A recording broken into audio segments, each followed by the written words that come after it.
Hi అండి. అందరికీ శ్రీరామనవమి శుభాకాంక్షలు. శ్రీరామనవమి సందర్భంగా నేను స్పెషల్ నైవేద్యాలైతే ప్రిపేర్ చేశాను. అవేంటంటే బెల్లం పానకం, అందులో కొద్దిగా మిరియాల పొడైతే యాడ్ చేశాను. ఇంకా వడపప్పు, అంటే పెసరపప్పుని నైటే కడిగి నానబెట్టేసాననమాట. మార్నింగ్ లేవగానే స్ట్రైనర్ చేసి కొద్దిగా షుగర్ అయితే చల్లాను. నెక్స్ట్ ఏంటంటే పెరుగు, ఇంకా రైస్‌లోకైతే కర్రీ అయితే దోసకాయ కర్రీ చేశాను. ఇంకా రైస్ కూడా వండాననమాట.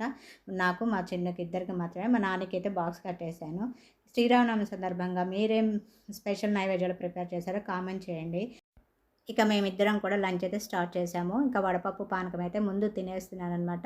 ఆ ఫంక్షన్‌లో, పార్టీల్లో గానీ స్వీట్ గానీ, హాట్ గానీ రెండూ పెడతారు. ఫస్ట్ మనం స్వీట్, హాట్ పెట్టినప్పుడు కూడా స్వీటే ముందు తింటామనమాట. నేనైతే ఫస్ట్ స్వీటే తింటాను. మీరు కూడా నాలానే స్వీట్ తింటారా? స్వీట్ తిన్నట్టయితే కామెంట్ చేయండి. నా వీడియోస్ నచ్చితే మీ ఫ్రెండ్స్‌కి, రిలేటివ్స్‌కి షేర్ చేయండి. సబ్స్క్రైబ్ చేసుకోవడం అస్సలు మర్చిపోవద్దు. నా వీడియోస్ నచ్చితే ఒక లైక్ ఇవ్వడం మాత్రం అస్సలు మర్చిపోవద్దు. మళ్ళీ నెక్స్ట్ వీడియోలో కలుస్తాను. అంతవరకు బాయ్.